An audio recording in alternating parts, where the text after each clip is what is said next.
منطقة الراحة مكان جميل، لكن لا شيء ينمو هناك أبداً. أحد أكبر الأسباب التي تجعل الناس كسالى ودائماً ما يؤجلون كل شيء إلى الغد هو أنهم مرتاحون جداً في حياتهم. إنهم لا يريدون تغيير مسار الأمور. القيام بالأشياء التي اعتدت عليها سهل، لكنه لا يؤدي إلى النمو الذي تطمح إليه. النمو يتطلب منك الخروج من منطقة راحتك والقيام بالأمور الصعبة. من السهل مشاهدة الأفلام وقراءة الأخبار وتصفح وسائل التواصل الاجتماعي طوال اليوم، لكنك تعلم أنه ليس شيئاً ذا معنى. جسدك يدرك أنك تضيع وقتك، ولهذا تشعر بالسوء بعد أن تهدر ساعات كان يمكن استثمارها في شيء قيم وهادف. هل تريد قضاء حياتك كلها في إضاعة الوقت؟ الوقت يمضي بسرعة، وقريباً قد لا تملك الطاقة للقيام بما تريد. افعلها الآن، لا تنتظر أن يحدث شيء تلقائياً، فلن يحدث أي شيء ما لم تبادر أنت بصنعه. بعد مغادرة منطقة الراحة، لا أحد يقول إنه كان يتمنى البقاء هناك. استشعر بسعادة غامرة عندما تتوقف عن التسويف وتبدأ في فعل ما تريد. لا شيء يمنحك سعادة أكبر من أن تستيقظ كل يوم بطاقة وحماس للعمل على الأشياء التي تحبها وتسعى لتحقيقها إليك. بعض النصائح التي ستساعدك على الخروج من منطقة الراحة: اجعلها بسيطة.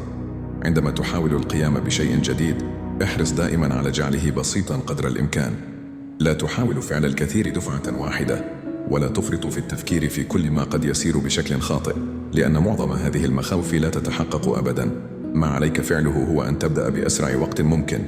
يجب أن يكون لديك شعور بالإلحاح، ليس في تحقيق النتائج بل في بذل الجهد والعمل. لنفترض أنك تريد تعلم كيفية إنشاء موقع إلكتروني. يمكنك أن تبدأ الآن، أو يمكنك الاستمرار في الانتظار. القرار بيدك. خطتك الأولى. لن تنجح دائما، عليك إجراء التعديلات. قد تحتاج حتى إلى تغيير خطتك بالكامل، وهذا طبيعي. الأهم هو أن تتكيف بسرعة وتواصل التقدم. لا تتردد، قم بالتعديل وافعل ذلك بأسرع ما يمكن. السرعة أمر حاسم، ليس لديك الكثير من الوقت كما تظن. حافظ على البساطة وأبدأ التنفيذ بسرعة البرق. معظم القرارات يجب أن تتخذ بحوالي 70% من المعلومات التي تتمنى امتلاكها.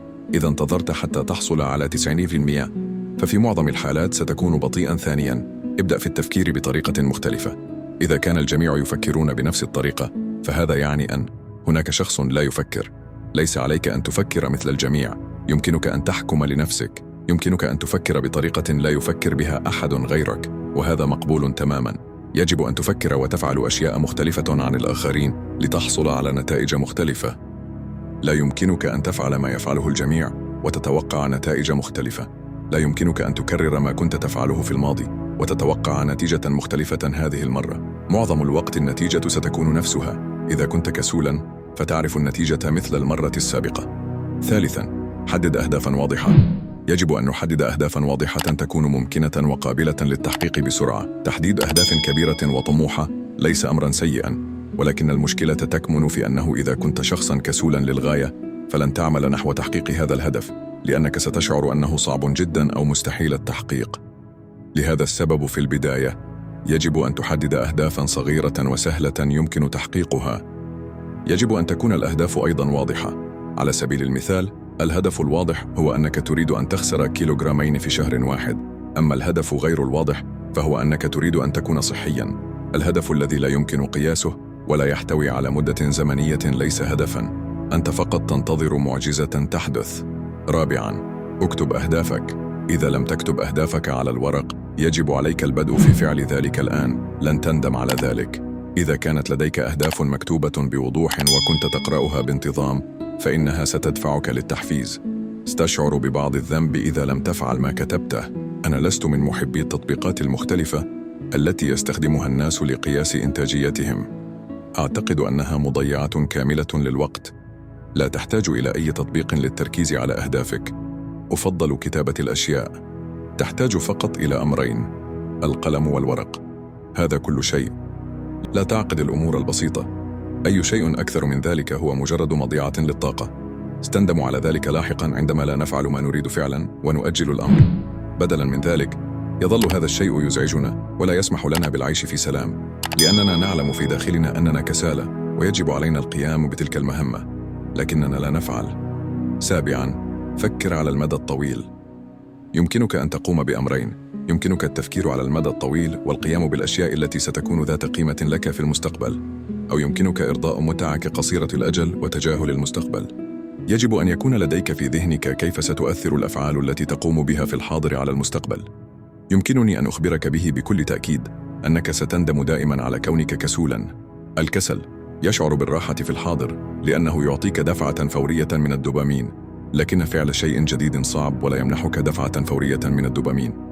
ومع ذلك في المستقبل ستندم دائماً على كونك كسولاً وعدم قيامك بالأشياء التي كنت تريد فعلها. يجب أن تؤجل الإشباع الفوري وتقوم بالأشياء الصعبة وتتحمل بعض التوتر وتقدم بعض التضحيات لتحقيق أهدافك المستقبلية. لا أقول لك أن تتجنب جميع متع الحاضر تماماً، ولكن في بعض الأحيان تكون التضحيات القصيرة ضرورية من أجل مستقبل أفضل. 8. خذ المخاطر. لا تخف من المخاطر. إذا كنت تريد تحقيق أي شيء في حياتك يجب عليك القفز من مكان مريح إلى مكان غير مريح. عدم أخذ المخاطر كبير جدا. ستندم على حياتك كلها إذا لم تخاطر. أخذ المخاطر أمر مخيف ويجب أن يكون كذلك، لكن عدم أخذ المخاطر هو أكثر رعبا. أكبر خطر هو عدم اتخاذ أي مخاطرة في عالم يتغير بسرعة كبيرة. الاستراتيجية الوحيدة التي من المؤكد أنها ستفشل هي عدم اتخاذ المخاطر. 9. لا جيد ولا سيء. توقف عن التفكير أن كل شيء إما جيد أو سيء. هناك الكثير من الأشياء السيئة التي حدثت لي، وأنا الآن سعيد لأنها حدثت لي، لأنها غيرت مسار حياتي. إليك قصة رائعة. كان هناك فلاح يمتلك حصانا يساعده في الزراعة. كان أهل القرية يخبرون الفلاح باستمرار كم هو محظوظ لامتلاكه حصانا رائعا. كان يجيب: ربما. في يوم من الأيام هرب الحصان. جاء أهل القرية إلى الفلاح ليعبروا عن تعازيهم. قالوا: هذا مؤسف. أجاب الفلاح: ربما. بعد عدة أيام عاد الحصان إلى المنزل مع 10 خيول برية قوية. قال أهل القرية: هذا رائع، أليس كذلك؟ أجاب الفلاح مرة أخرى: ربما. في اليوم التالي كان ابن الفلاح يركب أحد الخيول عندما ركل الحصان وطرحه على الأرض وكسر ساقه. وصل أهل القرية ليعبروا عن استيائهم. قالوا: هذا مؤسف. أجاب الفلاح: ربما. في اليوم التالي دخل ضابط عسكري إلى القرية يجند الشباب الأصحاء للالتحاق بالحرب. تم ترك ابن الفلاح الذي كان قد كسر ساقه وراءه. فرح أهل القرية وقالوا: لقد تم إنقاذ ابنك، يا له من حظ جميل. ابتسم الفلاح وقال: ربما.